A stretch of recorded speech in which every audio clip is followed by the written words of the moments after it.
Evening everyone, thank you very much for coming. As I said, I'm Julian Clover from Cambridge 105 Radio, and it's my job to look after the proceedings tonight.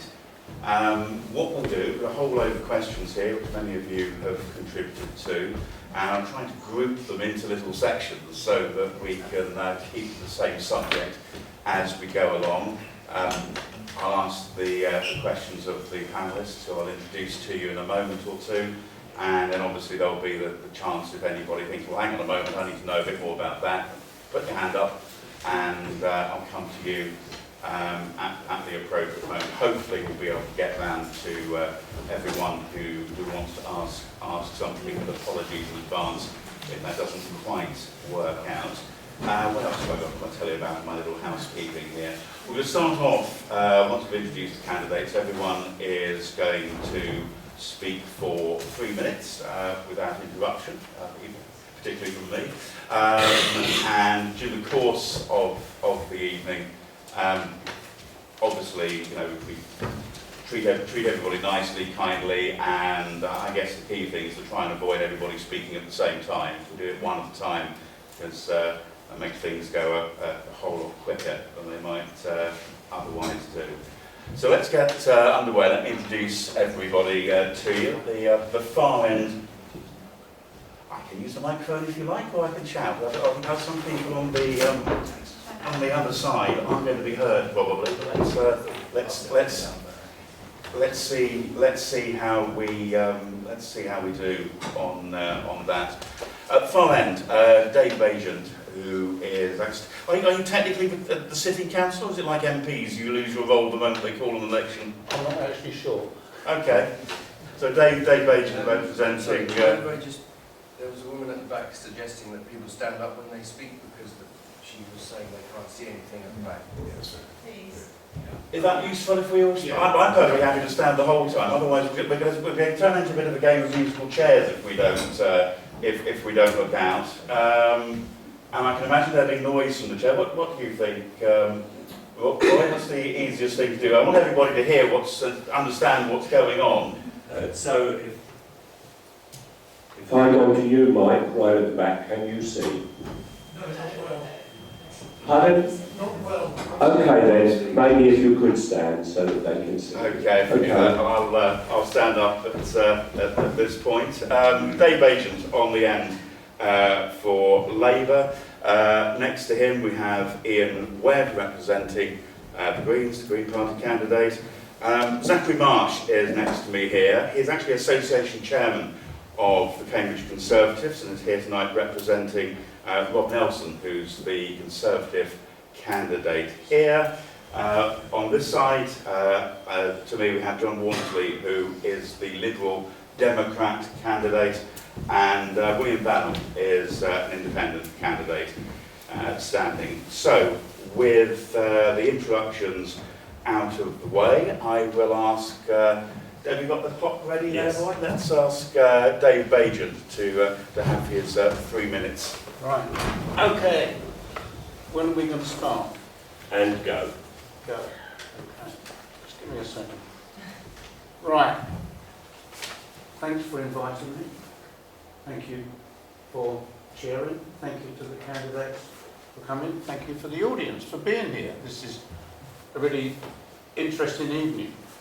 It's been a real pleasure for me to serve the community in Romsey, to be part of it, to speak with residents and to help them, to look forward and to think about what Romsey wants and how we fit into the city. Tonight, this is about Romsey, but it's also about Labour's manifesto, and that is to protect and enhance local services, to support our residents, to tackle the climate and biodiversity emergencies, to build council homes and to be a strong voice for the people of Cambridge. So what does this actually mean? It's about serving and delivering to you, the people of Romsey, and in particular for the people who need our support. It's about casework.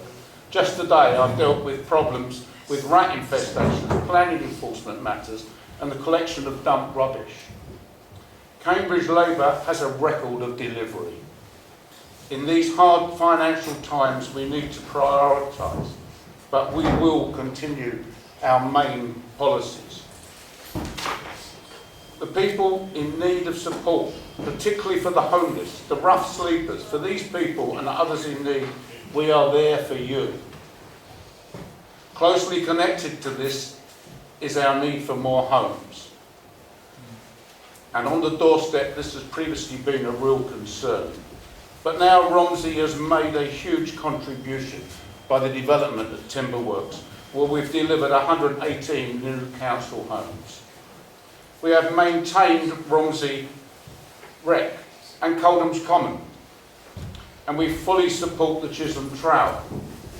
This has given access to the river and to that side of town, and it's the common in particular. Cyclists and walkers can be seen on there every day. It's something that's really been used. On climate change, Labour will reduce 30 seconds. our carbon footprint to zero by 2030. In Romsey, Labour are retrofitting our council homes to reduce the carbon output. Our city is lucky. Unlike other areas, we have a growing economy and plenty of work, but this brings difficulties too. We have attracted the eye of government. They are calling for expansion, and this could be a threat. We, the Labour Party, have decided that we will represent Cambridge's voice on these matters. Thank you.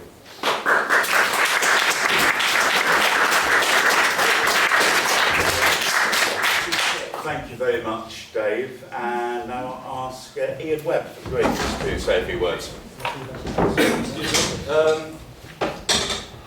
Well, good evening, everybody. It's good to see so many people here. Obviously, local politics is very important. It affects everybody's lives constantly. And I believe the Green Party are progressing very successfully throughout the city at the moment.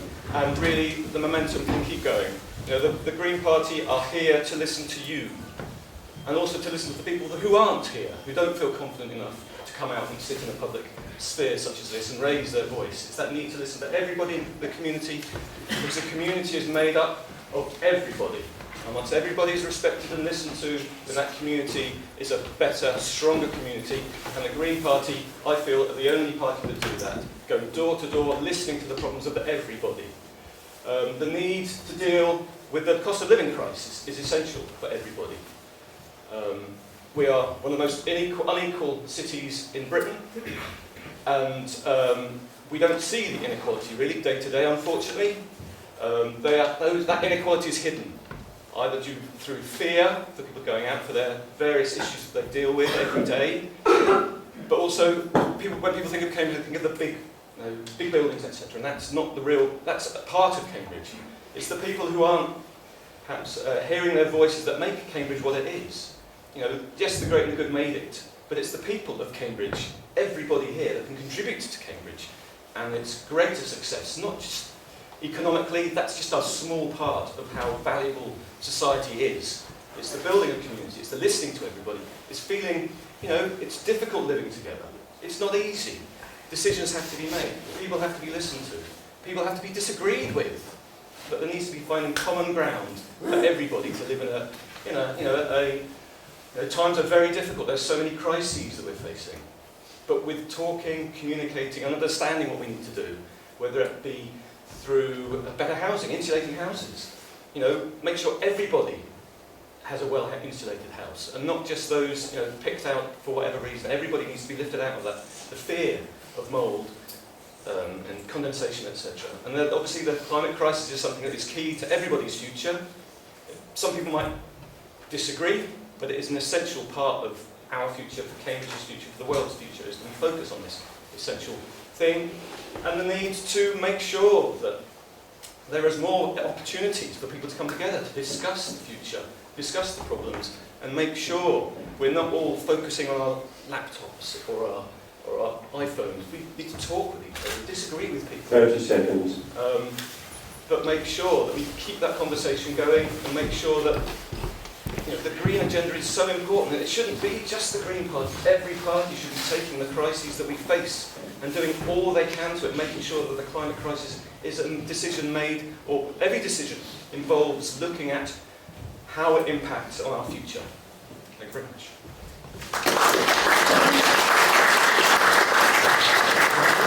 Thank you very much, Iain. And now I'll ask Zachary Marsh for the Conservatives. Thank you very much. So, my name's Zachary. I'm here on behalf of Robin Nelson. He's your candidate here in Romsey Ward. He's very sorry he couldn't make it tonight. He's had a long-standing AAAC family booked at this time, but he's sorry he can't be here. But I've been a resident here in Romsey for around 3 years now, and I'm also chair of the Cambridge Conservative Association. One thing I find when I'm campaigning across this city is day by day, door by door, I hear thousands of residents feel like they are not being listened to by Cambridge City Council in its current form. It feels like this is a city now being run for the ideological utopian vanity projects of the Labour and the Liberal Democrat parties, rather than for the ordinary residents and the real priorities that many, many people face in our communities. And so what the Conservative Party are offering in this election is change. We're offering change that focuses on the priorities of ordinary working people across the city. We say no to the congestion charge, now and in the future. We say no to road charging, which is the current plan being pushed by the Labour Mayor with the support of Labour and Liberal Democrats at the County Council, and that's something that we need to be vigilant against in the coming years. We say no to road closures, and of course, right here in Romsey, we're in ground zero, with Mill Road Bridge under threat right now, and well done to the many community groups who've been involved, and I can see people who've been involved in the effort tonight for fighting a good fight and trying to keep that bridge open, and trying to keep driving free in Cambridge. And the Conservatives are the only political party in the city that have unequivocally and resoundingly fought to keep driving free for all of our residents. Now, a lot of people say, well, that's fine, we understand what you're against, what are you for? And I think that's a reasonable point to make when we're talking about the Conservatives of Cambridge. Well, what we're for fundamentally is for a brighter, fairer city, but one that focuses on people's actual priorities. Let me give you an example thinking about transport. We think that we do need to make a move towards a more sustainable system in this city, but you do that by giving people real alternatives, not by penalising those who have to drive to get where they need to go. That's why we use the money that the GCP is sat on right now to invest in our bus network tomorrow. It's why we look at exciting options like light rail and make those investments for the future that can really start to give people those alternatives that are attractive, rather than penalising them for taking the decision to drive, as so many currently have to do.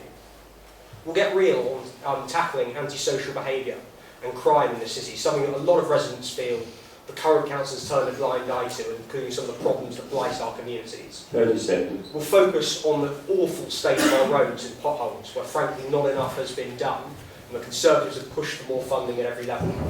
And we'll work to protect our green spaces and to deliver more affordable homes in the right places for local people, rather than marketing homes, and it was interesting to hear Timberworks mentioned, to foreign investors, because we don't think that's in the interests of anybody. So the Conservatives are offering a programme focused on your priorities, not on the ideology that Labour and the Liberal Democrats have peddled over so many years in the city. And we hope we'll vote to change next week. Thank you very much.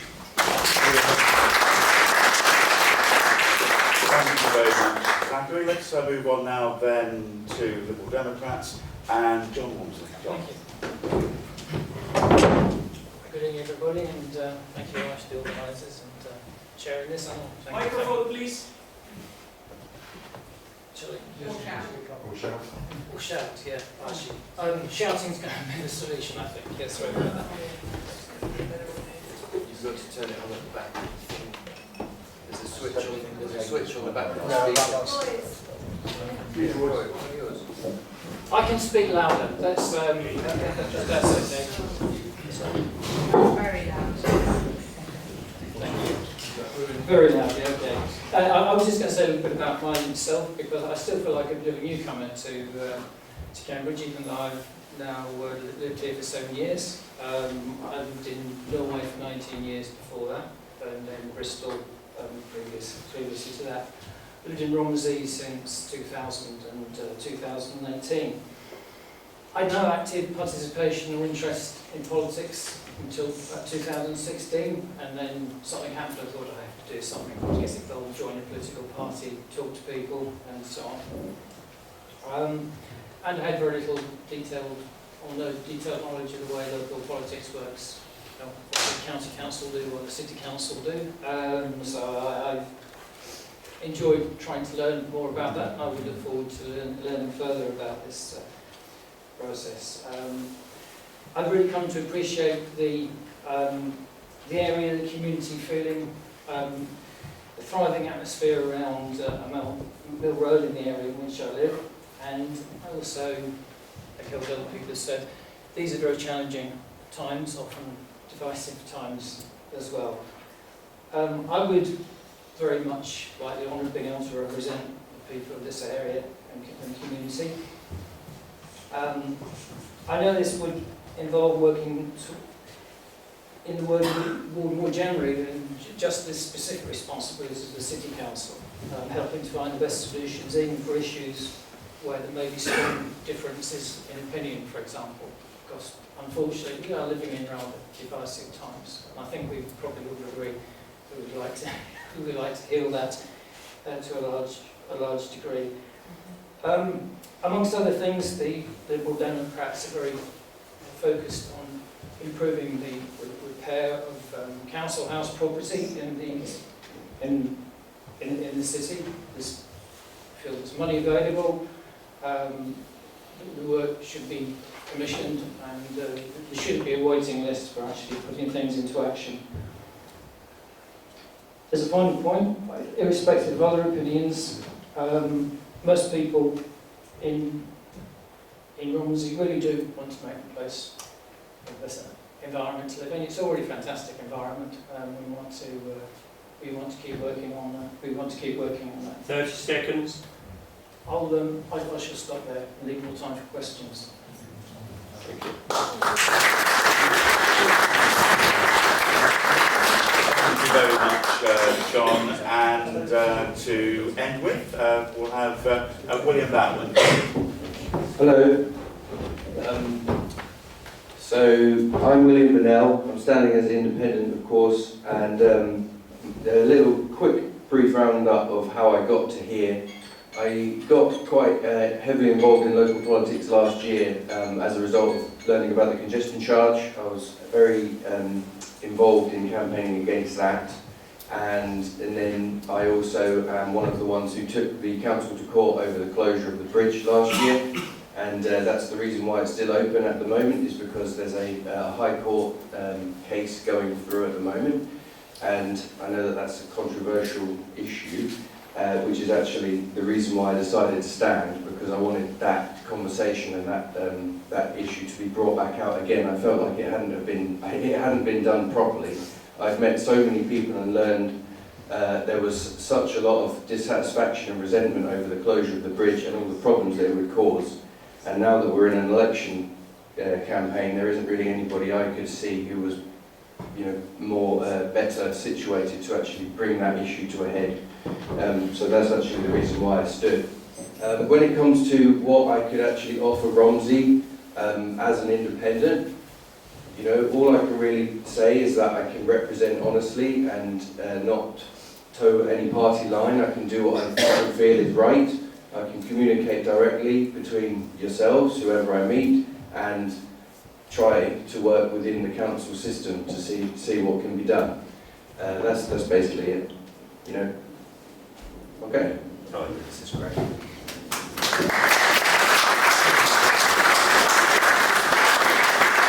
Thank you very much, William. Thank you, everyone. We've got questions on the way in just a moment. I wanted to have a show of hands. I want to find out who here has already made a decision. Who do you know? Don't want you to shout out or anything, but I'd like you to raise your hand if you know who you're going to vote for at the elections next week. And thank you very much. And who hasn't made up their minds? And as we keep your hand up, you're hoping that you might get the answer this evening. That's promising. That's very promising. Right, let's go through some of the questions which you've kindly sent for us. As you said, a collection here. I'll try to group them together on similar topics. As you might expect, the bridge is a top topic, so we're going to start with that. We'll probably unravel various layers of this as the conversation continues. I'm going to start with this one, which was submitted by Louise, who lives on St Philip's Road. If Mill Road Bridge closes, how do you think this will affect neighbouring roads and areas?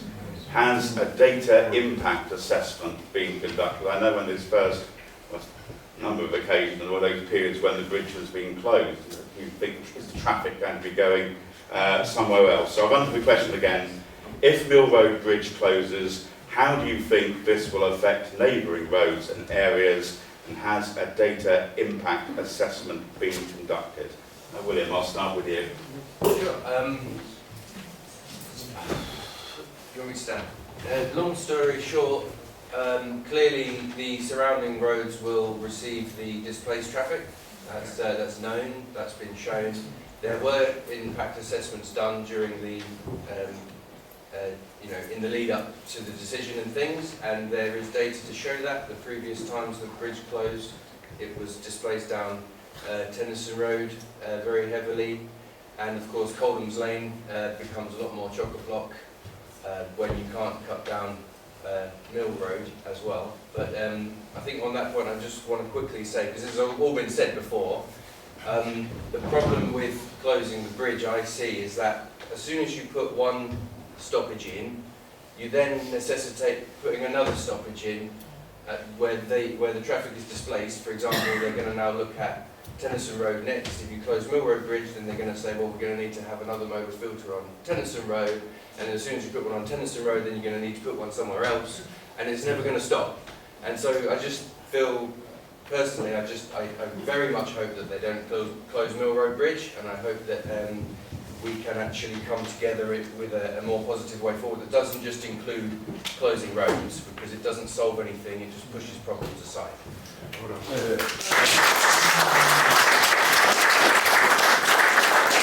Thank you, William. John, what's your view on this? What do the Dems have to say? Well, my view on this is after the local discussion, decision was made by the county council to close the bridge, and I'm broadly in favour of this.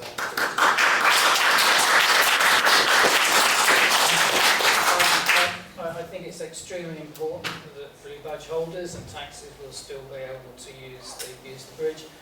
And yes, there will be some displacement in traffic, but there will be improved bus route passage along Mill Road. There is these things are never going to be a perfect solution here, a perfect solution there. But I think overall it's the correct decision to go ahead with this and to implement it as it's been decided to be implemented. And as I understand also, I feel, people may well disagree with me, but I feel with a majority support of the people living immediately around Mill Road. And I'm one of those people. I don't want to close roads just for the sake of it, but I cycle back and forth to work, up and down Mill Road. It's not a terribly pleasant experience, and I would like to see how things can be improved by... What about William's point? If you shut one road, you shut another, you shut another, you shut another, and you just end up with road restrictions so nobody can really move anywhere after a while? Well, I help more people take the bus. For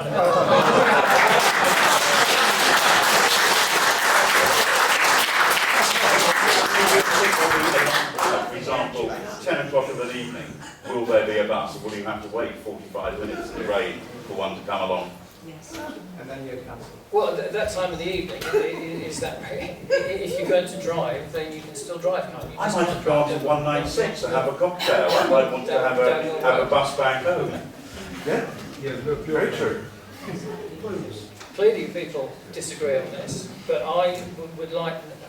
I'll be honest and say, when I first heard of the idea several years ago, I thought, no, that sounds a bit strange. But the more I think about it, the more I feel that with respect to traffic, the increased number of people living in Cambridge, the increased pressure on the city, we have to take initiatives like this. Okay. And I think Mill Road is such a special place. I think it would benefit significantly from being quieter. It's not a wide road. it really struggles to cope with the traffic show that it has to tolerate at the moment. That's my opinion, but I fully respect that everybody agrees with that. I think it's very, very important that we keep discussing whatever we end up doing. I hope we can work together to make it as successful as we possibly can. Okay, all right, thank you very much. Zachary? You remind the candidates to answer the question and not to go off on a tangent. Yeah. Well, the simple answer is obviously, of course, it's going to add to the traffic on neighbouring roads. We're very, very fortunate to live in a historic city, and I think we all see the benefits of that. But the reality is that comes with inherent constraints. The problem is that there are really only 3 major points where roads cross the railway line in the city, and one of them is on Mill Road. And we can also, I think we all probably agree, that if we were designing a city from scratch, a road like Mill Road would not be one of the main arterial routes in the city centre, but it is. And you can't ignore reality when you bring in road closures. What you will end up with is you'll end up with increased gridlock on Coldham's Lane and increased gridlock on Sherrington Road. Coleridge Road will become a nightmare as well, and you will see huge traffic problems building up around our city. You can't close roads when you've got no sense of where you're going to alleviate the pressure that creates, and you can't do that in a city as old as Cambridge. So of course the road closures are going to have the problem. What we need is common sense solutions from the council and from the GCP, which are, I would argue, an oxymoron at this point in time. But what we need to actually pursue is, as I said, you talk about buses, of course we need better buses, but the solution there is to invest in the bus network so that people actually make the decision, oh actually, the bus service is sufficiently rapid now and takes me where I want to go, that I can get there in a time frame that suits me and my family and my needs. The problem is at the moment what we're trying to do, and as was shown in the congestion charge, maybe consultation survey, is force people onto an inadequate bus network. That doesn't work, it won't work, and there are many, many reasons why people can't take a bus or can't cycle. And that's not just the disabled. We have this entire discussion around the congestion charge.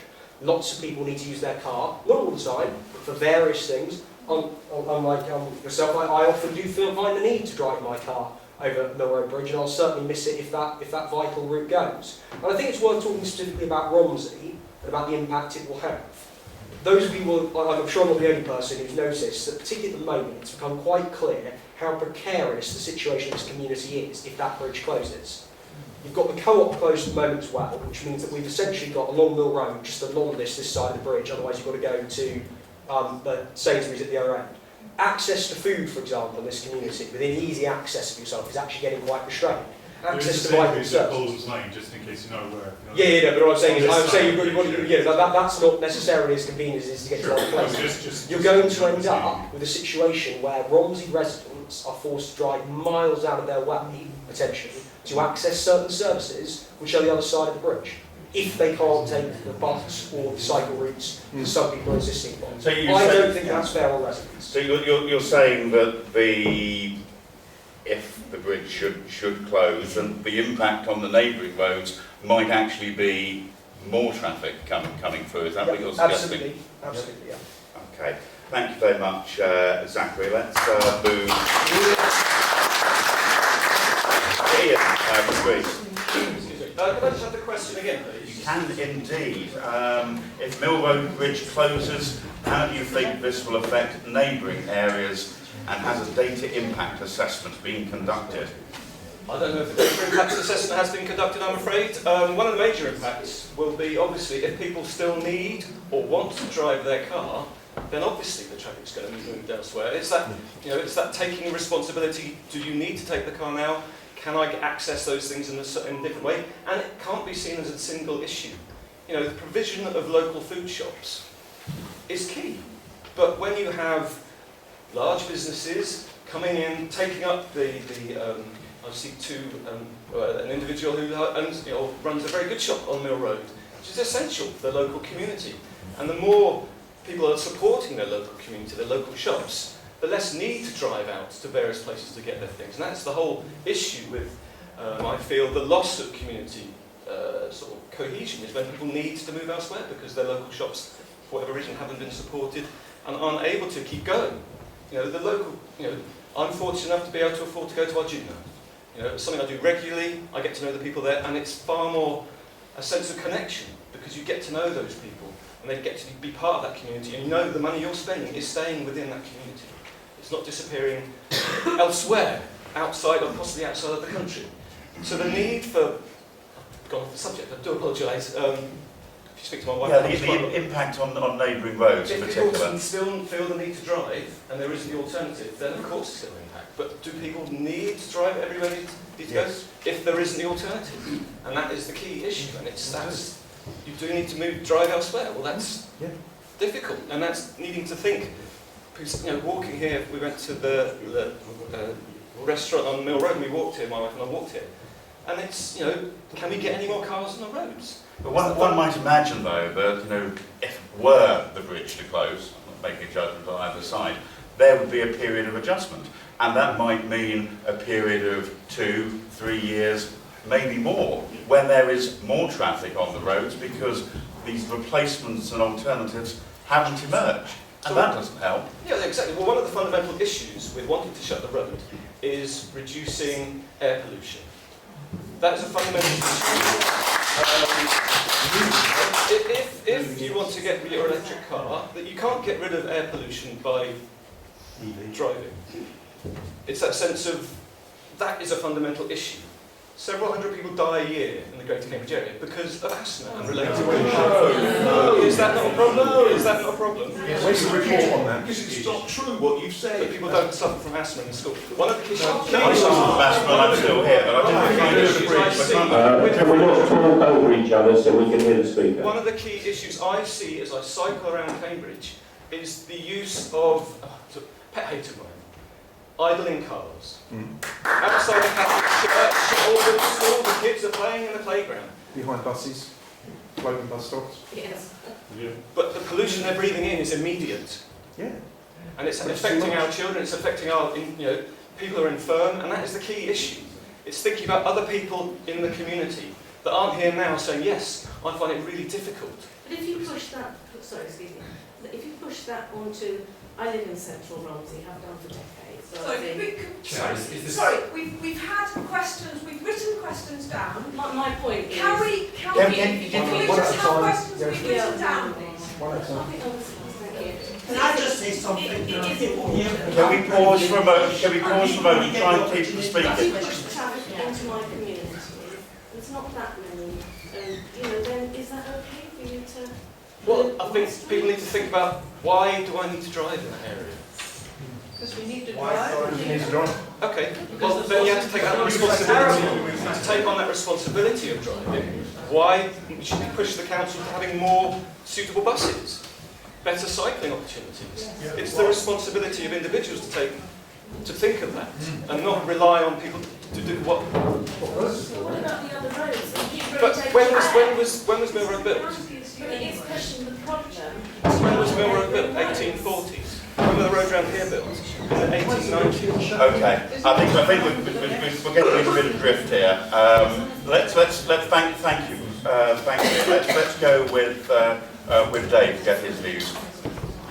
Remind the questions so we can try and keep on track of it. If Mill Road Bridge closes, how do you think this will affect neighbouring roads and areas? And I guess you might be in the best place to tell us about what kind of data impact assessment might have been conducted.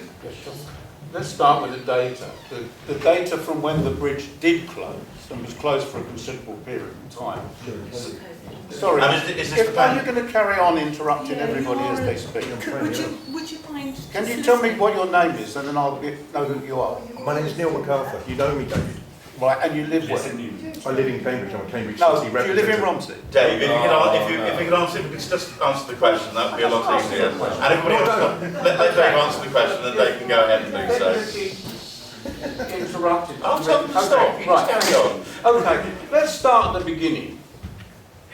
There is a data assessment been done, and the data suggests that initially there was an increase in traffic in Walmsley. That phased away as people, I suspect, decided it was easier not to use their car and actually use a cycle. Exactly. Now, I've knocked on around 3,000 doors in the last 8 weeks. I have. Okay. I've knocked on around 3,000 doors in Romsey. We held a consultation, or the GCP held a consultation, Nearly 2,000 people answered that consultation, which is a great deal of people. 72% of those people asked.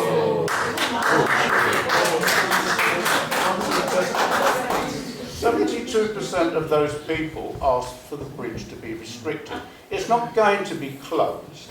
Buses will still travel across it. It's bullshit. It's bullshit. No, can I ask you please let Dave answer the question and then talk after it? Dave, the assessment, what period of time are we talking about? Because the Mill Road Bridge, we know obviously it was closed during the pandemic when obviously traffic levels all over the place are different, and there have been periods subsequent to that. So can we sort of pin down as to The the bridge period was when the shut for assessment about we're talking 18 about? months, properly. Or yes, it was restricted. Well, it was the buses and cycles still went across it. But I just want to make the fundamental point. In this room, there's a lot of acrimony. And I think that's really sad. And the reality is... Oh, I'm sorry. And the reality is, it has absolutely nothing to do with the district council, the city council. They have absolutely no say in whether the bridge remains open or shut. William has said that he's come here to stop the acrimony. All I can see is acrimony. All I can see is people arguing. If elected, whoever's elected in Romsey can have absolutely no say at all on what happens with Mill Road Bridge. But the city council, like the county council, feeds into the GCP. The GCP takes the views, and that feeds back to the county council. And who's closer to the people? You're absolutely wrong. It's not a GCP matter. The GCP are going to fund the closure, the restriction, if it takes place. They don't make the decision. The county council make the decision. It's got nothing to do... Well, they're a statutory body at the end of it all. The GCP can't do anything in terms of traffic because that's the responsibility of the county council. But we know, I got a consultation from the GCP, it was all about traffic and it was this thick. So they clearly have a view which city councillors as well as county councillors can feed into. It has left all those levels and has gone to the county council. It is now in the hands of the court. If it wasn't for the court action that had been taking place, that bridge would be closed or restricted. Thank you. And there is nothing that any city councillor can do about changing that. And yet this whole debate that here tonight, not talking about the really serious issues caused by a lack of funding by the Conservative Party.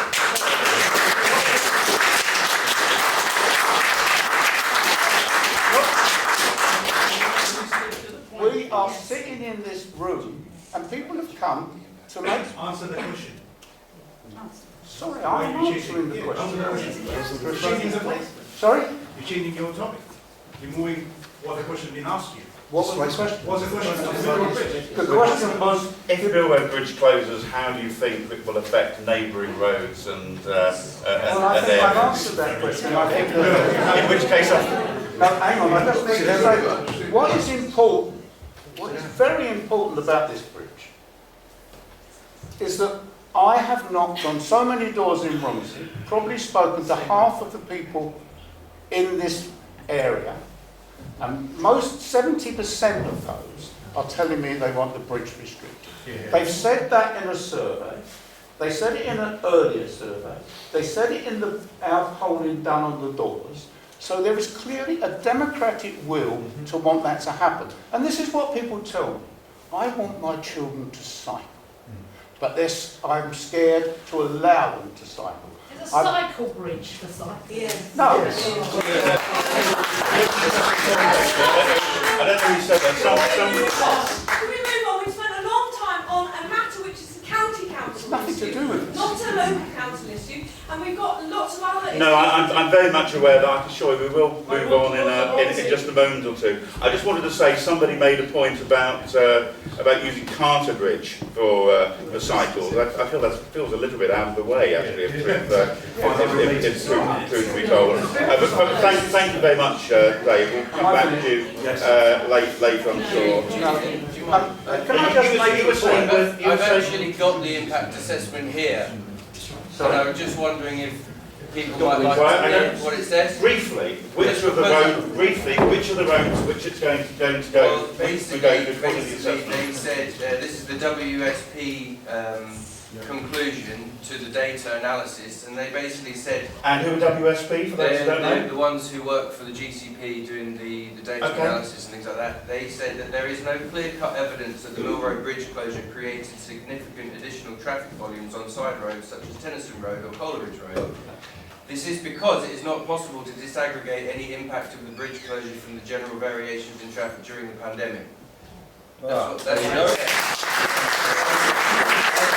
I might just bring in one more piece, which I found very, very interesting and significant. Very quickly, there was a resident on Tennyson Road who, by the way, is a retired chemical analyst, and he has been measuring the levels of nitrogen dioxide in his own living room for a hobby.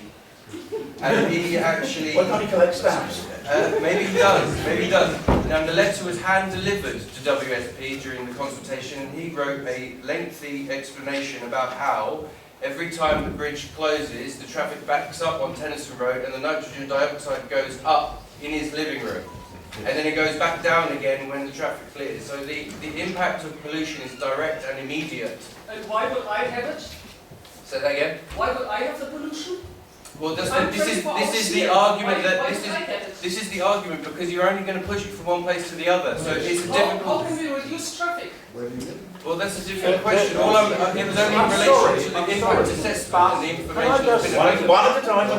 Can I say, the traffic impact assessment indicated that traffic reduced when the bridge was closed. There's no question. It was during COVID. It was not during COVID. Okay, I think we may. And I really think. Okay, perhaps it's time now to move on to another question. Absolutely. I think the one thing I will tell this, there's so much data online, and you can no doubt find what. I actually had to obtain this through a freedom of information request because they haven't released this to the public. Okay, let's. Semi-related topic. The city licensed a car club. Why is it badly advertised? And what criteria will be put into the next call? So, dissatisfaction with a car club service. I've now gone for a number of couple of operators. Let's start with Iain on this one. So the majority of the time cars sit static and are not used, so take up space. Sharing cars is a great way of reducing that space used up by cars, to put it simply. My wife and I shared a car with a friend. Yeah, yes, Naomi, and others as well. And it is a great way, when you live in the city, you don't need the car. Well, I don't need the car all the time. I'm able to cycle to work. I'm able to cycle and do my job. Obviously, I do need it occasionally to shift stuff around, and it's really, really useful. But having the ability of having a car you can get to and knowing it's there, and knowing, yes, it doesn't have all your dangly bits and your rubbish or whatever, but it's something to be used, means there is more space on the pavement around here. There is less cars on the road. There's, just that reallocating the priority of transporting things around. And do you think it's advertised enough? The only advertisement I tend to see the actual cars themselves. Well, yeah, and that's the key thing. It's because it's an unusual thing to try and do, and this time when everybody can, car availability is a lot easier than it was, say, 40, 50 years ago. Perhaps people shared cars more then. I wasn't around then. But now, because cars are available so much more, the idea of having to share your car with somebody else seems abhorrent to some people. What do you think a car club should provide? What should they? They should provide small cars, family cars, vans even. Great to have a... In terms of outreach though, one would expect them to provide a range of cars. What should they, I don't know, take billboards out? Should they leaflet people? Well, leaflet people, obviously in urban settings where there's a great need to reduce the amount of car volume on the roads. Cars are taking over pavements, and pavements are there for people. Almost a whole other issue. Reducing car volume on the streets is really key, and having car clubs is a way of doing that. Okay, thank you. Zachary, are you a car driver? I am a car driver. I must admit I was not aware of the existence of the car clubs until I got involved in politics, and I think a lot of residents in Romsey and indeed across the city would also feel the same way. I think they could be better advertised. I think they are a useful tool for people who don't need cars all the time. I don't think equally for many people they do substitute owning your private vehicle. I think that is a necessity for some Just people. to clarify, is it something other than a zip car, or is it only zip car? Enterprise. I think it's Enterprise. Enterprise is the current provider. Enterprise, like a Starship. Zip car was great, Enterprise is crap. I'm going to say yes. I think it is an initiative that has value. I think it could be better advertised. I think a lot of residents aren't aware of it, but I'm going to leave it there because I sense that brevity will be rewarded this evening. Yeah, brevity is good. John. Well, on the theme of brevity, I must confess I wasn't aware of this initiative, which probably reinforces the fact that it wasn't so well advertised. I don't actually own a car. You're their target market there, potentially. Well, if I do drive, and I hire a car when I need one. I think if I had access in a more flexible, locally based way, that's something I would certainly like to take up and make use of, just when I really do have to have a car. There's one sitting at the top of Thursday Street, very interested. Thank you. There's one I see on my route to the radio station every morning in the little sort of car park area just opposite the Alexandra Arms. And there's another one on Norfolk Street, and I'm sure, as the lady said, there's others around as well. William? I'd just make 2 points on that. Firstly, I mean, it sounds like it would be great for everybody who they work for. That's good if you can have a car club, but a lot of people do need other types of vehicles, you know, van drivers and things like that. So, you know, it's not for everybody, although it's great. But then, sorry, hang on. The main point of the question was, why isn't it advertised enough? And this touches on all the other points I think that are going to come up again and again tonight, and this is why I put this on my pamphlet. The city is very, very dysfunctional, and actually a lot of things aren't being done properly or well. That's just an observation, I think, across the board. That cuts into the potholes, that cuts into the lack of enforcement. You know, every time they come up with a scheme, it's great, but nobody hears about it, so what's the point in doing it? And I think that this is just an all-round kind of let's tighten up and sort of improve the services of the city all round, and, you know, work out why a lot of things aren't being done as well as they ought to be.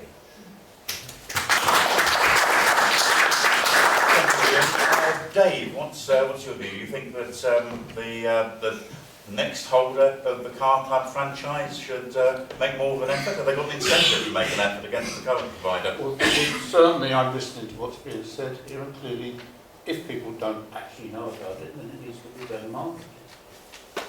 I don't think there's anything I can add to this. The idea of a car club is that we take other cars off the road, or actually off our pavements in Romsey, where people park them. So it would be much better if we all used a car club. Now, I know it can't work like that, and everybody knows it can't work like that.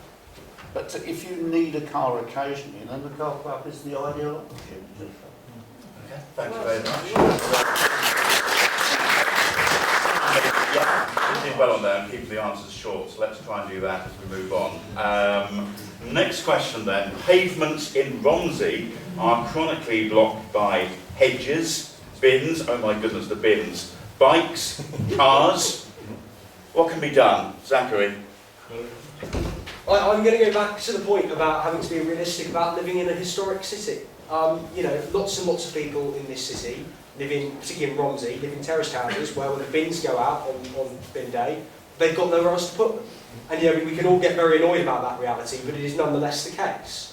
You know, some people are fortunate to have front gardens, a place where they can leave them, a lot of people aren't.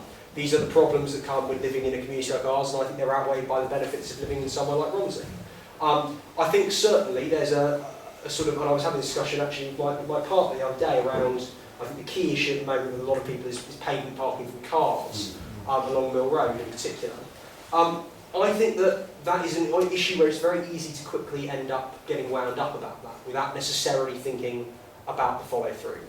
A lot of the small local independent businesses, which we're so lucky to have on the road, survive on very, very narrow profit margins. And a lot of the delivery and the demand now for those businesses comes from delivery companies. If they can't get collections immediately outside their shops or their restaurants, those businesses will close. And I think, again, it's an example of needing to have a little bit more common sense and empathy for the situation of many of our fantastic local businesses. I don't think pavement parking is something that is an ideal in an ideal world, but we don't live in an ideal world, we live in this one. And I think if we can support some of those fantastic enterprises that we have locally by tolerating a little bit of on-street parking, sorry, not on-street parking, pavement parking occasionally, I think that's the right way to go. So that's my view. Who is in favour of drive? John, sorry. Momentarily forgotten that. It's not just cars. I mean, I appreciate that's an issue, but a questioner mentioned hedges, mad and overgrown hedges, bins. Oh my goodness, don't set me off about bins. It's a multiple issue here. What would you and the Lib Dems do about it? Just have the list again. Yeah. Yes. This has always been said that there's no complete solution, but I would hope and I would expect all of these issues could be improved.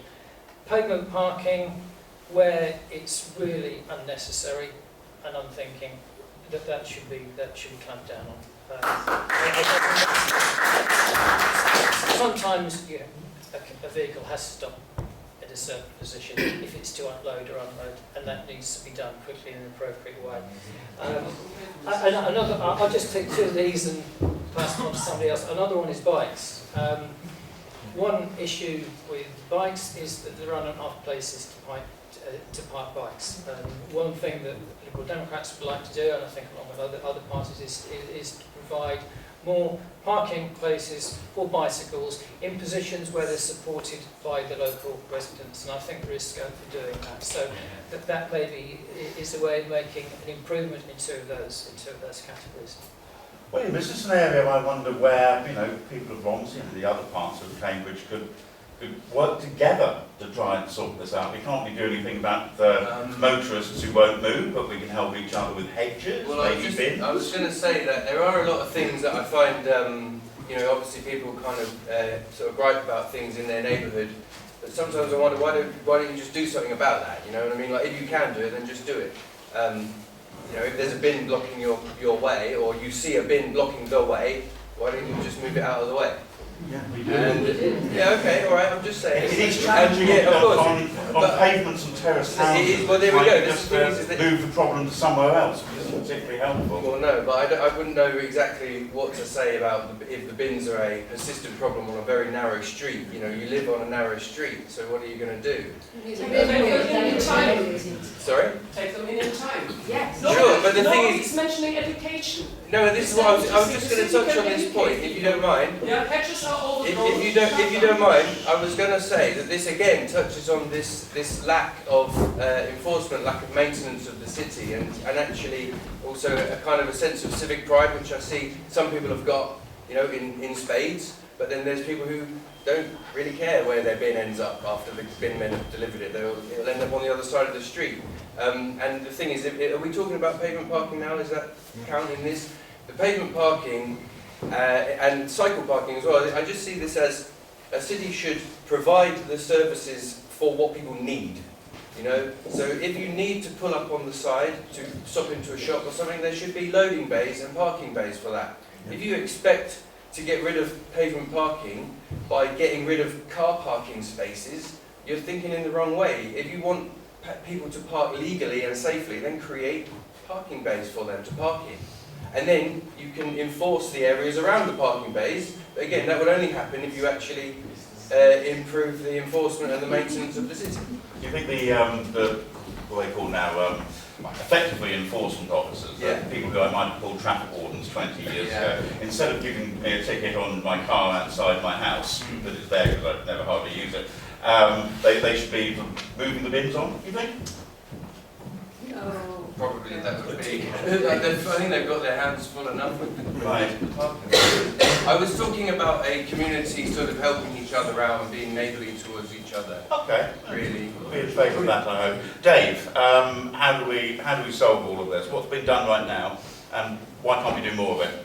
Well, enforcement, of course, is a county thing again, so it's nothing to do with the city. It's okay. I think the thing we should say here is that it's incredibly difficult sometimes to remember what the county council does and what the city council does. You know, your view is important because it might relate to something else. Okay. Every time a car drives onto a pavement, it damages it. How much it damages it is debatable. But when cars are continually driving the pavements, they damage the pavements.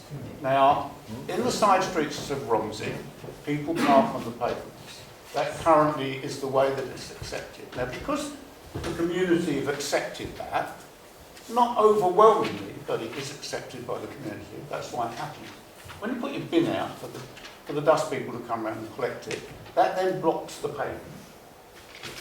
Now, nothing can be done about that. We have to live with that, unless we move the cars off the pavements and leave enough room. Now, that is too contentious to even consider right at this moment. The cars that park on Mill Road, which is a big topic at the moment, again, that has got nothing to do with the City Council. It's the County Council's problem, and they don't deal with it. But William's got this idea about having loading bays. Now, that would be fantastic, and I agree with that totally. The only way that could be achieved is by restricting Mill Road Bridge and allowing the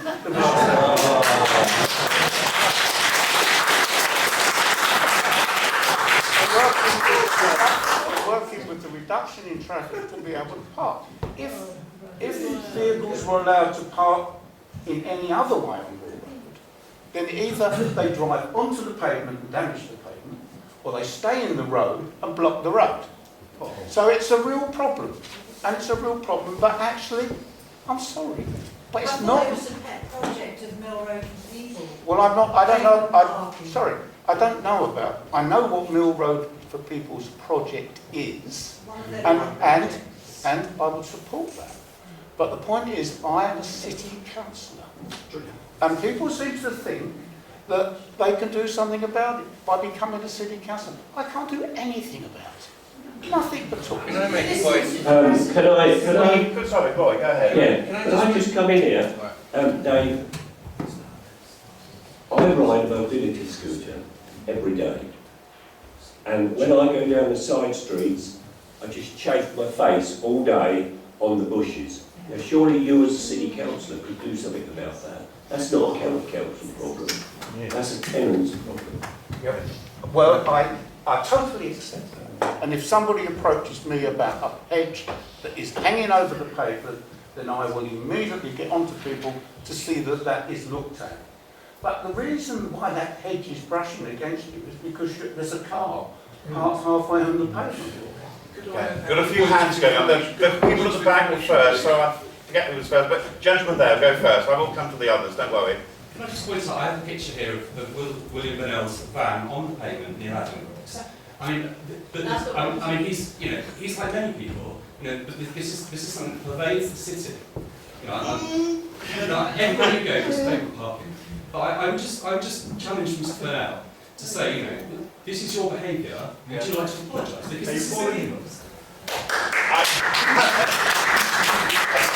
Possibly then, please. But quickly, your van, you're sorry? I'm not One of those sorry. things? Like I said, people have to pull in sometimes and stop for a couple of minutes and move on. 7 minutes. I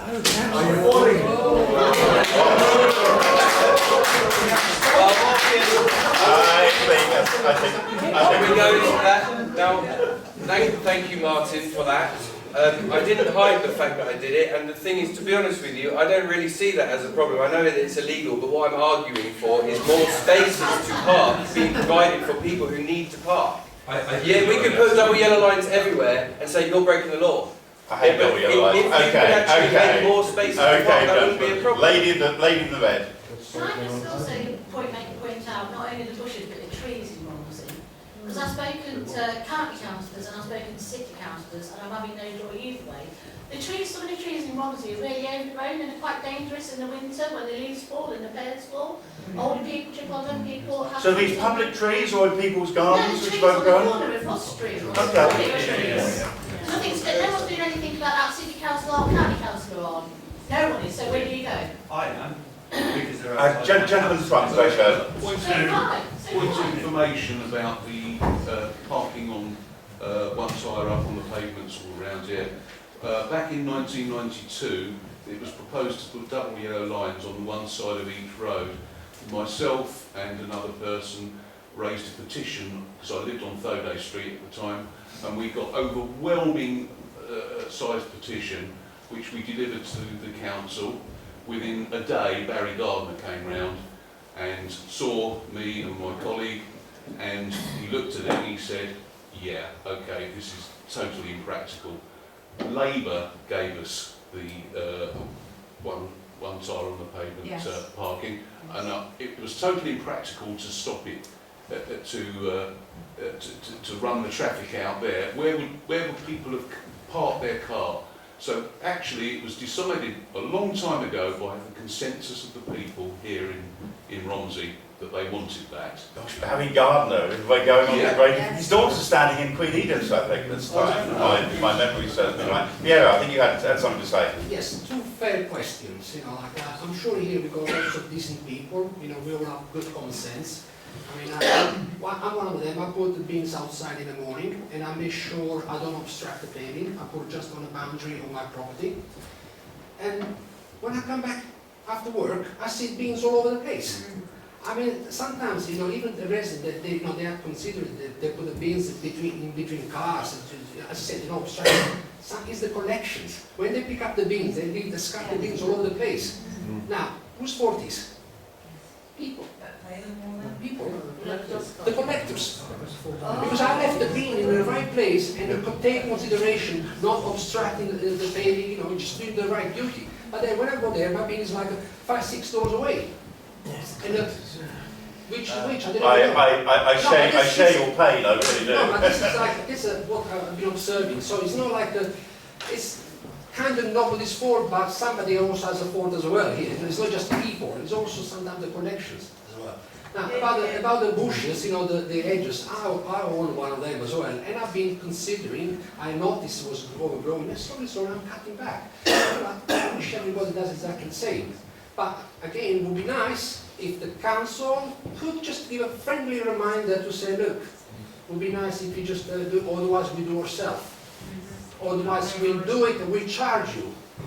Yeah, good. That would be an interesting thing. Gentleman at the back. I just want to mention that anything overhanging the pavement is county, trees are city, and the bins are also city, so everyone knows. Bins is the city, potholes is the county, I think. I'd like to continue this question. The lady in the front there. Sorry, you said anything overhanging the pavement is the county. I thought in the past, if the city has been notified, this is pre-pandemic, notified about overgrown hedge over the pavement, they wrote a letter to the householder giving them time, the city wrote to them, telling them to cut it back and notifying them if they didn't do it within a certain time, the city would come along, cut it and could charge them. So what's happened now? What's happened to not the county as far as I know, unless the laws changed? Dave, can you shed any light on that at all? Is that something the city used to do in the future? No, as I said, Roy, if you let me know about any hedge that's hanging over the pavement, then I will get in touch with the department that deals with that and we'll get it dealt with. My lord, you're going to be full of it then. Now, hang on a minute, you can't ask me to do something and then when I will do it, laugh at me. That's definitely not be fair, is it? A nudge. Maybe that's what I'm here for tonight. Thank you. Yeah. Right, gentleman there. We're talking about pavement parking, particularly on the road, this is where the question comes from. It's a very complex issue. The first issue is who owns which part of the land where the person is parked. I own a building on the road, half the pavement belongs to me. Legally, I could park my car on there and nobody could say anything because it belongs to me. However, on the other hand, there are issues where policing has not taken place. People are coming, parking the car. You know, when the bridge was closed, they wrote to me, road traders asking what are the 3 things which we thought needed attending to. One of those was to do with pavement parking. And now we are the bad guys, yeah? We were the ones who brought this to the attention. The second one was potholes. Hang on, every corner's got a pothole now. But the point I'm making here is that there is a lack of political will to employ the enforcers to make sure that it doesn't happen.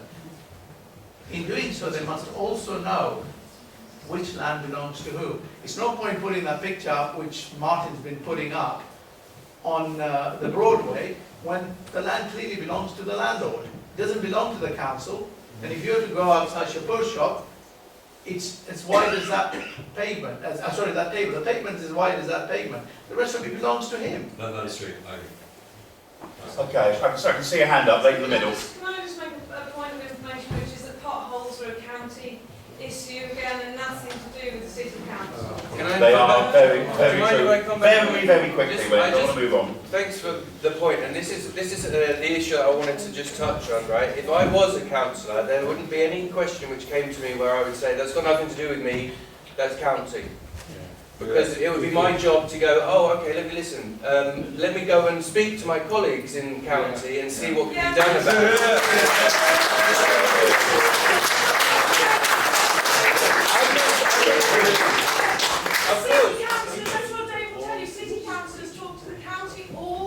Sure, but the main point is, I would like to just raise, and this is something which came out of the meeting that you held in the library, Martin. Yeah. There is a big confusion about which services are done by which part of the council. You've got city or you've got county, and the main thing to do would be to explain to people when they ask, or if you ring up the city council and say this, that, or the other, they say sorry, it's the county. Put the phone down. Actually, all they ought to do is put you through to the relevant departments.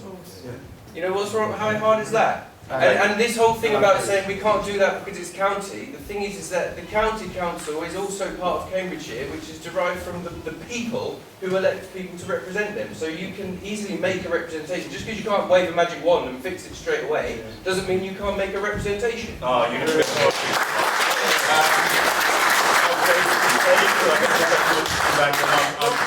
Let's get to the real issue here. Why are there potholes in the road? There are potholes in the road because of 12 years of Tory.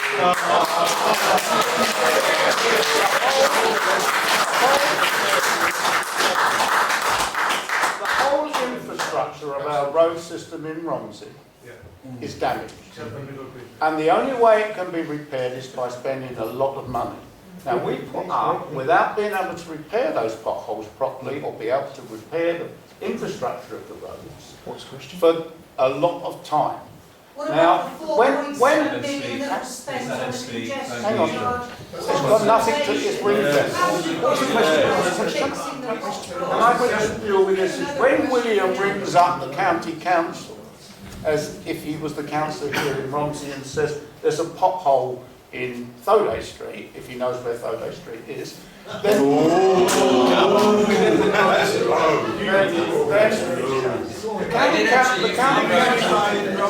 the county council will say, we will get round and deal with that pothole. A lot of the potholes that exist go unreported. Mostly they get repaired within a week or so. If the potholes are reported, then they're dealt with. But the reason that they will be given why they're not repaired is because there's not enough money to do it. I'm not convinced by that repaired in a week, Dave, but Iain, and then I'll come to Zachary, who'll have to come back as well. I just wanted to say that I disagree with David, and this is the right time to talk about this issue. You can't just keep kicking the can down the road, because we're very good in this society, unfortunately, of doing that, and not disagreeing. You know, it's really good. There's this counter, because that's how things are sorted out. Disagreeing with people, finding common ground, and just being pleasant with each other. That's the key thing. We are all humans here. We are all good people. And we just need to listen, understand other people. Disagree, yes, but finding a way of finding that common ground, and not just throwing accusations at each other, not listen and try and work out something, because we need to do, it's not going to get done if you disagree all the time. And I feel that opportunity to disagree is important, but knowing that you need to make a constructive decision at a certain point, not just keep kicking it down the road, because it's not going to make it any easier. Zachary, potholes all the time. Absolutely. I wouldn't be doing my job if I didn't come back on Dave's point there. I think it's outrageous, actually. You can name many things at the door of the government, but I think potholes in Cambridgeshire is not a fair one. I want to give people some context on this, okay? The Conservatives lost the County Council a couple of years ago. One of the first things that the Labour and Liberal Democrat coalition did was cut the highways budget by several £1 million. That took money away from potholes. That money... It did. No, the cuts came from the Labour and Liberal Democrat coalition that came... I'm sorry, I'm not going to have the argument. I'm not going to cross first, okay? So that money came out of the budget. Then the Conservative government in the last couple of years has given millions of pounds more funding to Cambridgeshire to repair those roads. And in the most recent budget at the County Council, we proposed a fully funded multi-million pound increase to the highways budget, which Labour and the Liberal Democrats voted down. So the idea that we are not putting the money in place for potholes is ludicrous. I want to come back on another point to make here, and I think Dave did actually make a fair point here, which is about reporting. And that is the key issue with potholes in Cambridge, is about whether or not they get reported. And I think actually that's one of the great injustices. Because by and large, one of the reasons that the more affluent parts of Cambridge have better roads is because they get reported more frequently. I spend a lot of time out campaigning and seeing people in many of the more deprived parts of the city where the roads barely exist anymore.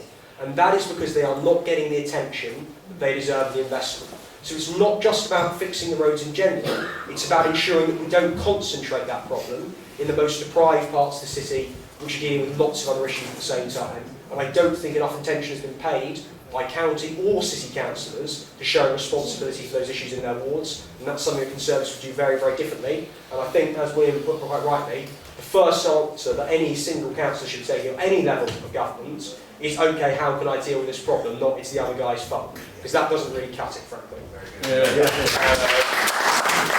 I'll do Piero, and then Naomi, and then the gentleman over there. Yeah, keep the points very short, if you can. In my experience with the potholes, about a year ago, I was playing the council, we played planting some flowers and trees in the national news. Okay?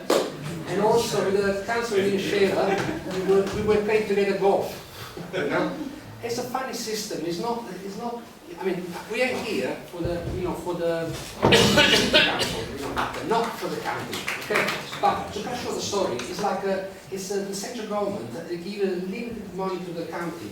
So unless if you keep reporting, not complaining here, keep reporting, then the county council go back to central government and say, look, we got so many requests here, and they give extra money. That's the legal correct way to do it. That's the way we done it. In Romsey, by the Cromer Road, we had 130 potholes. 130. So, fix it. Why? After so many complaints. We made the national news, we done it the correct way. Nobody's fault. But we are here for the city. I want to see the council. Probably about the time Barry Gardner was a councillor here, John Major had proposed a cones hotline. And we phoned up if there were too many cones on the highways. Naomi. Hello. Some of you know that I am a city councillor in Abbey for the Greens, and one of the things I want to say is there's an online reporting tool on the County Council website for potholes. You can see whether your potholes... I keep sharing all the time. Yes, you could. I will also say that almost every city councillor, if they get a pothole request, will just simply phone it in. This idea that we wait for the county council to do it is ridiculous. I spend a lot of time in my day job on hold for Inland Revenue. So when I'm on hold, I catch up with my pothole report. I'd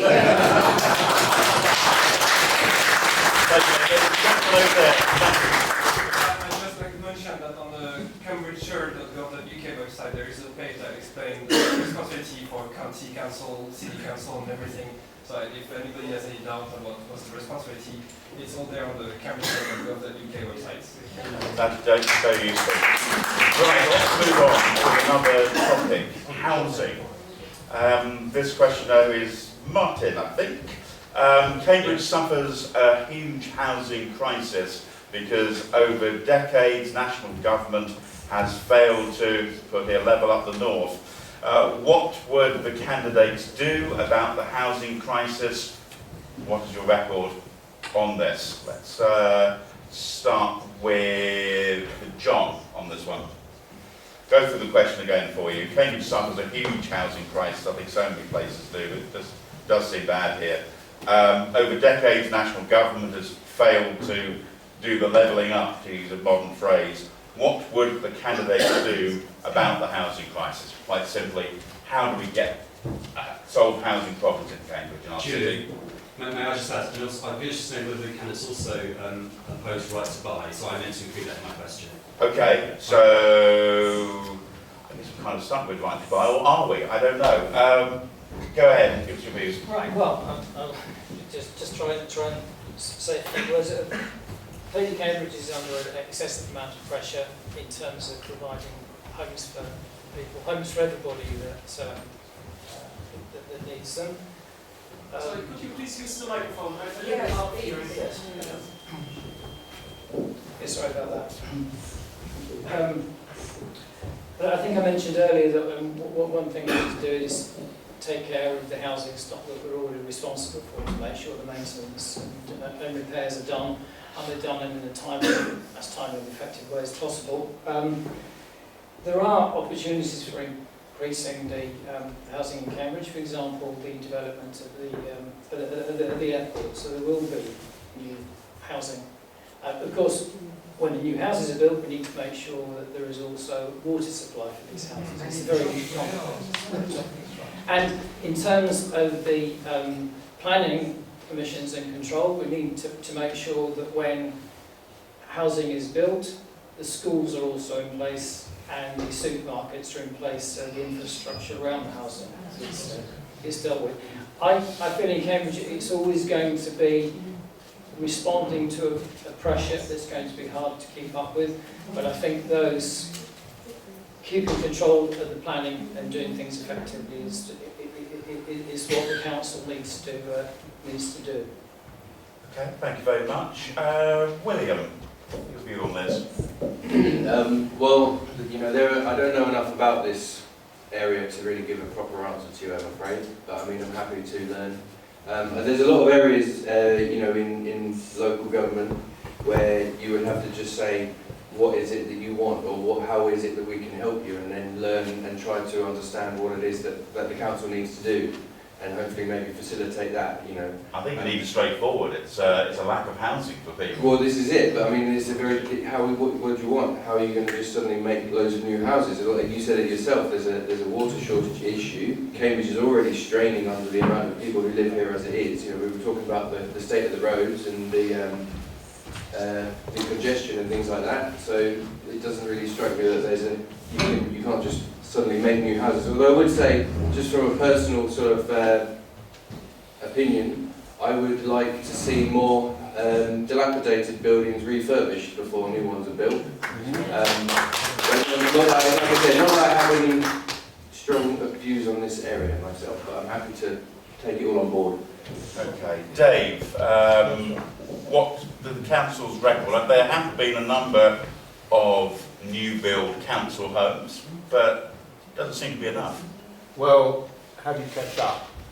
We are the second largest builder of council homes in the country after Birmingham.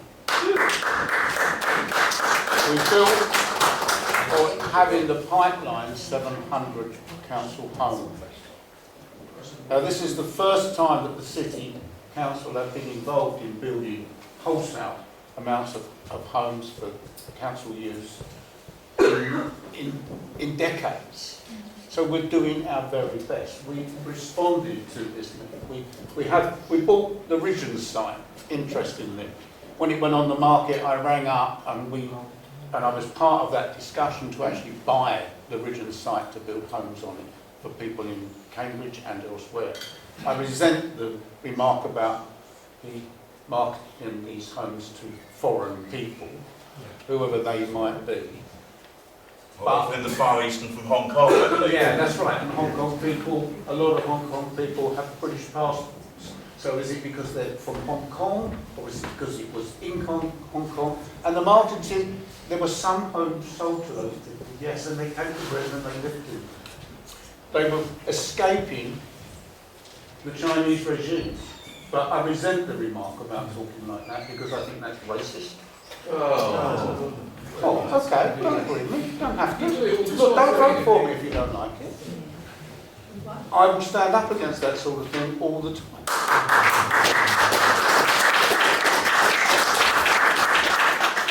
But there are 140 new homes on the Ridgeon site which are used for council purposes.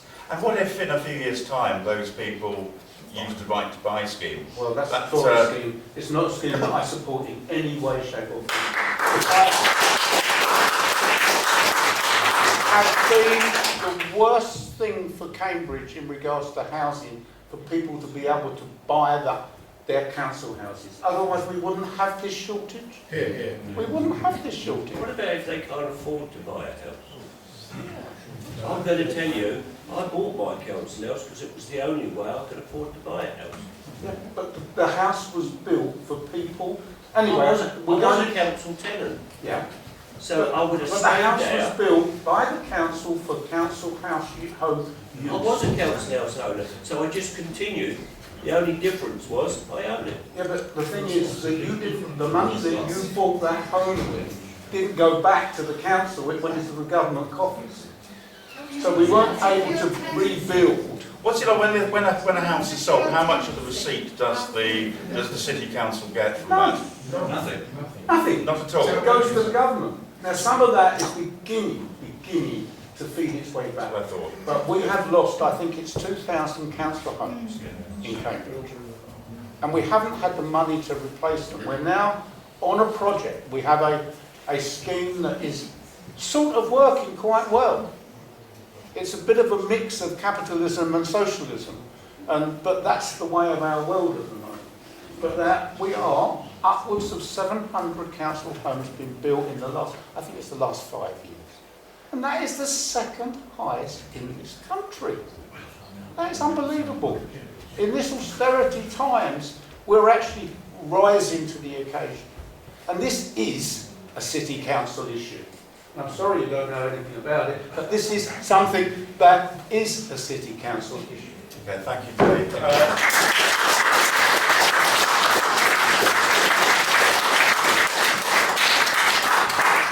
Where are we going to get more housing for people in Cambridge? On a personal note, I always find it difficult when you see these big developments going on. Who benefits from it, really? I don't see the people of Cambridge benefiting very much from these enormous developments that are going on. That's just my personal view. I think having affordable social rent availability for people needs to be increased. You know, the ridiculous costs for people, month on month from their paycheck, just to be able to have a roof over their head is ridiculous. And that needs to change a lot. Because I mentioned before, it's the people who help Cambridge be Cambridge that are the key people to look after. People, you know, the people who leave their rubbish, you know, the dust drivers, all those people who probably can't live in Cambridge because of the cost of housing, to have their own house. Have to admit, I remember it's 20 years ago, knowing somebody travelling in from Chatteris to work with the city council. Why isn't there provision for city council workers to live in their workplace? That is a shocking situation, because why do people? It's not a privilege to have to travel down from Chatteris to work in Cambridge. It should be a right to be able to live where you work. That's one of the issues why people have to drive till they get to their place of work, because they can't afford to live in where they live. Afford to live where they work. And that's a really key, fundamental issue which needs to be talked about and sorted out in an independent way. Not allowing people who think they know the right answers. We need to allow citizens to choose what needs to happen in their region. Citizens' assemblies is key thing. Allowing local people to make those decisions that affect them. And just out of interest, on the point of the sale of council houses, where do we stand on that? I live in an ex-council house, so I find it was horrendous that none of the money that was taken for those houses. So you bought the house from somebody else? No, yeah, well, it was sold about 30 years ago. Bought from the council about 30 years ago, but that money disappeared, like I said, into the government's coffers, and that should have been invested in new housing. It is ridiculous. I can see arms waving. I'll come to you in a moment. Just to finish off the round, I'll go with thank you, Iain. We'll go with Zachary first, then I'll take some points from the floor again. Just remind myself of the question. Remind of the question. Maybe some of the huge housing crisis over decades, national government has failed to level up. Yeah, so the key thing is we obviously need more housing in Cambridge. The demand in this city, it's a really dynamic city. We're very, very lucky, as we said, it's one of the most rapidly growing cities in the country. We've got real economic dynamism here. We need more housing. We need housing that addresses our specific challenges that are unique to Cambridge. We have a very transient population. We have lots of people who come here for short periods of time, who need a dynamic housing market that caters to their needs. We've also got a lot of people who are coming here to work in the really exciting, innovative industries that we're growing here in Cambridge, often fresh out of university, not far beyond that, who need the kind of homes that suit them as they begin their lives and grow into young families, and we're not meeting those needs. So what the Conservatives said throughout this election in our manifesto is that what we want is more housing of the right kind in the right places. So what does that actually look like? Well, first of all, we need to make sure that we've got the basics right. And we've talked a little bit about water, but we haven't talked enough about water tonight. We can't build anything else in this city. I hope we can build the Cancer Research Hospital, because that's going to be fundamental to the care that we can get in the city. But everything else needs to be put on pause until we get the water solved. And I'm glad that one of the few things that might be coming down the pipeline that is positive as a result of the Go reforms is that we're going to get those reservoirs built that will solve our water crisis in this county. We also then need to solve the problems around infrastructure. And we need to make sure, as was mentioned by a previous speaker, that we have the schools and the GPs present to support those communities. So that's got to be done first. The other thing we need to make sure is that the housing's built in the right places. I'm spending a lot of time in King's Hedges recently, and one of the things I find remarkable, and I'm not knocking the City Council's record on social housing, but I thought it was really appalling if you go to somewhere like Arrington Close or Saxfield Close. These are, for people who've never been there before, communities that are basically built around greens that were council owned. And the council decided, God, we want to hit our council house target, we're going to rip up those greens and we're going to stick huge developments on them. And overnight, the green space in those communities has disappeared. I don't think that's fair to anybody. And I think when we're talking about getting development in the right places, we need to talk about purpose-built communities that develop place rather than just shoving houses in left, right and centre. And it's the right, overwhelming it's the right organisation to do that. Is that a city council? Is that a development corporation orchestrated by Michael Gove or whoever the housing secretary is in 12 months? You're putting me on the spot here. I think that what's really important is that we need to have local engagement. And I think it's vital that the next step in this proposal is to come and spend substantive time talking to the people of Cambridge. And the local party has been very, very clear that that's got to be the next step. And we hope that these proposals, which we believe will do, substantially evolve before any shovels hit the ground. And we don't think that anything like the numbers that are being thrown around will be what is ultimately delivered in this city. Do you think there would have been more engagement if, say, there'd been and I know this is difficult to believe for some people, if there'd have been a Conservative City Council, do you think that there'd have been more contact with Mr Gove and the City Council? I think that's too simplistic. I think one of the things we're dealing with at a national level, and I think it goes beyond the scope of this election, is the fact that the planning laws in this country are too restrictive. And I think one of the reasons that this particular initiative has been pushed forward is because the government has, I think, rightly identified that it's only from the top at the moment that development on scale can happen. My personal view, and I say this as an individual, would be to reform those planning laws so we can have meaningful development that is community driven from the bottom up, and I think that is the future in this country, and I hope we'll see some regulation change towards the end of this Parliament. Just to touch on two final points we made. First of all, the right to buy. I understand the argument. I think it's a very difficult argument on all sides. I think Roy actually made an excellent point here, which is that I speak to residents over and over again when I'm out knocking on doors who say, you know what, I wouldn't own the house I live in now where I've raised my kids if it hadn't been for the right to buy scheme. And while I also understand the issues around housing stock and the problems that's caused, I think it is a fundamental moral good that there are millions of individuals in this country who now own their own homes because of that policy. And I'm very, very clear that any solution that comes to housing should not involve denying the opportunity to own your home to future generations. I think we can't offer house ownership and home ownership on different terms to those we offered to previous generations. The final thing I'll say, which I did not take very kindly as being racist by Dave, is that it's very, very, very different. And I think it's actually kind of disingenuous and borderline misleading to suggest that this has got anything to do with the refugee status of many people who came from Hong Kong, and the government made absolutely the right decision to extend a very generous visa scheme. In that particular scenario, which happened with Ironworks and Timberworks, these properties were marketed to extremely wealthy private investors who had nothing, not true. who had no affiliation, who had no affiliation, to their refugee status. And a number of those properties were bought by those people rather than being marketed to their families. I don't think that's right. I think one of the Winterville at the Daily Mail. Let's.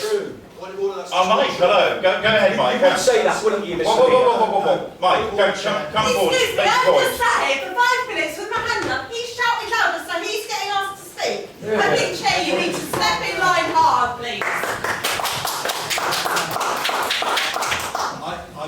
I'm not going to disagree with what was just spoken just now, but the problem is Zachary just said something that's completely untrue, and he needs to be challenged about that. And as the leader of the council, I know it's untrue. Look at the Right, the lady who was very patient. Go ahead. I just wanted to reinforce the point about local estate agents have direct connections with Saudi Arabians who just buy up properties before they go on the market. And that doesn't make me racist saying that, it's just a fact about what's happening in our community. And I'm really proud of anyone in our community who says I only sell to other families or other local people. Okay, gentleman in the middle there. And then you in the middle, yeah, with the glass on your head. Me? Yep, so. Glasses on my head. So just to say, the right to buy thing, right? This picture that's been painted of a scheme which has allowed working families to buy their own homes and bring their kids up.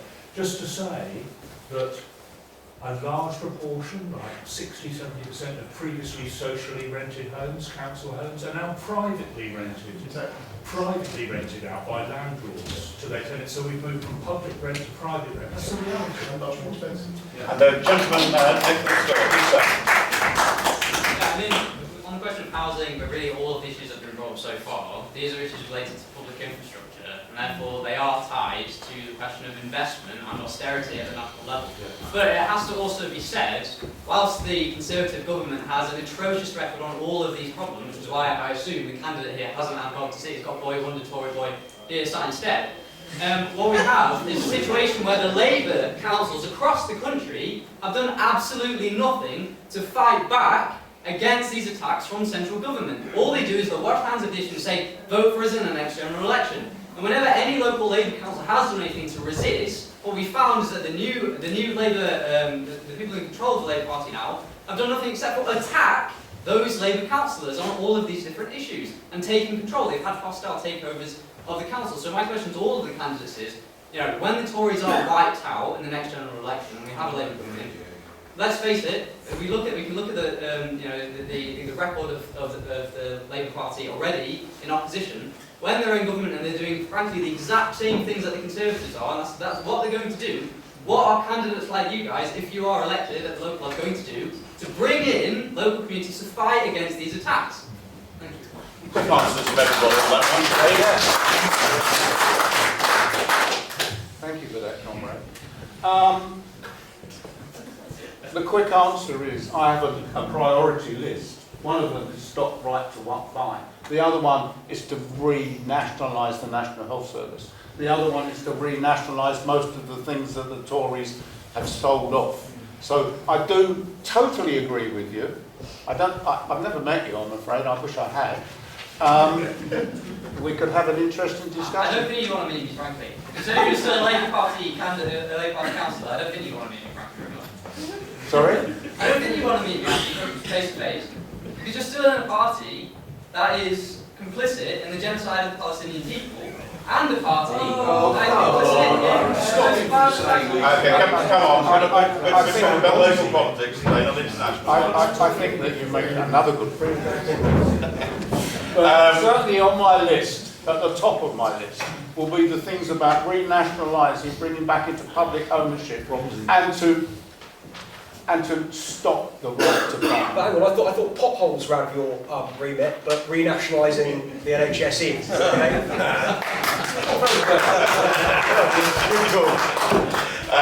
Iain.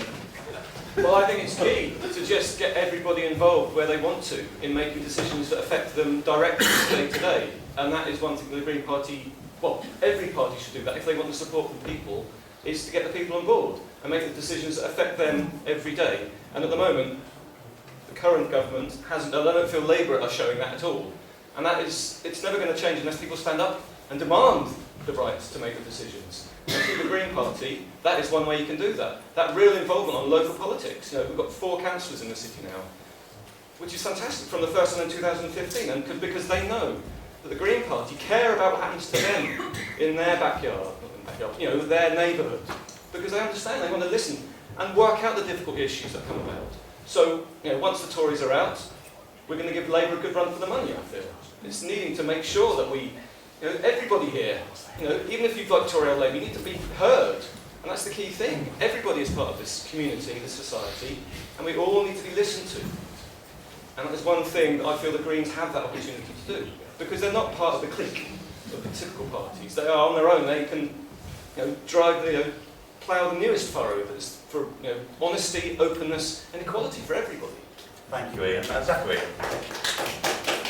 I thought we addressed the housing point. Well, if you we were sort of, I think we were sort of going sort of like wish lists and things. Wish which, lists. I guess your wish might be slightly different from other people's. Yes, if we're doing wish lists, in that case, I think our wish list would be really to keep driving free in Cambridge, which I think is something that has been clearly under threat in the last couple of years. I think we've seen that the congestion charge was on the table.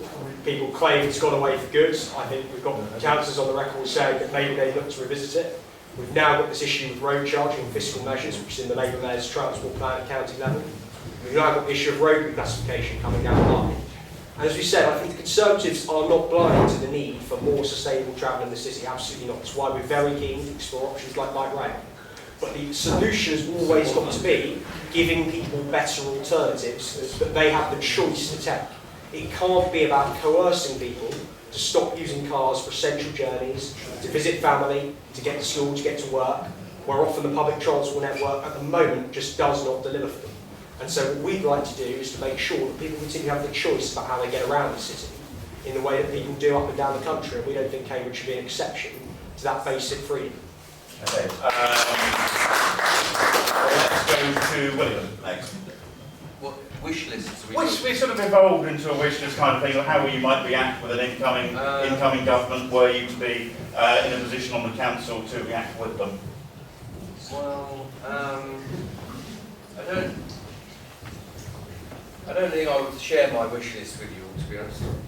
Other than people want to know. They want to know so they can vote for you. Surely. I mean, I guess I would just wish genuinely that people would stop with their kind of prejudicial views and slagging each other off from different camps and different points where they come from, and genuinely listen to each other, especially people who are trying to reach out and you know, work together. That's my honest wish. And it's, I mean, we've just seen it. It's too easy for the political parties to just start banding back and forth. You did this, you did that, we would do the other. That's not helpful.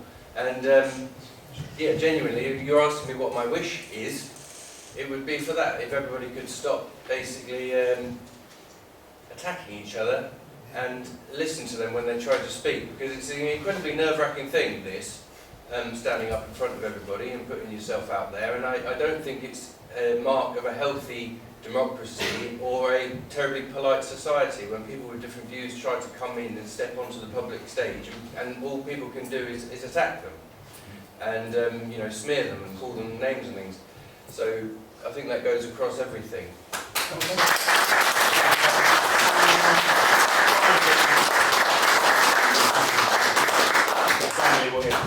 Okay, just trying to think of you.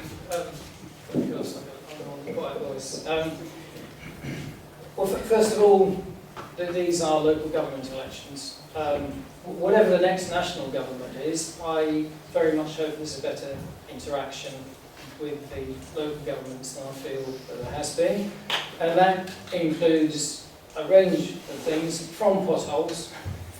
More money is needed for potholes, irrespective of other discussions about implementation is already done. But it also includes things like social care.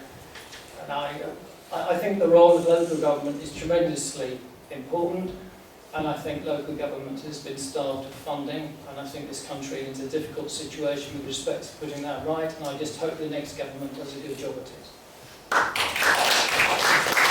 Okay, well, thank you. We'll bring things to a close now. Maybe, hopefully, some of our candidates will stay behind and maybe answer any further questions that you might have.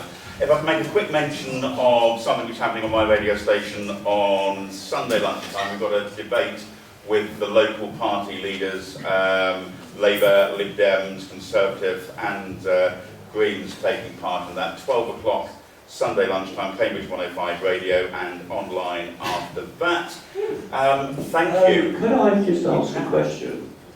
You said earlier you'd like to see a show of hands. Oh, yes.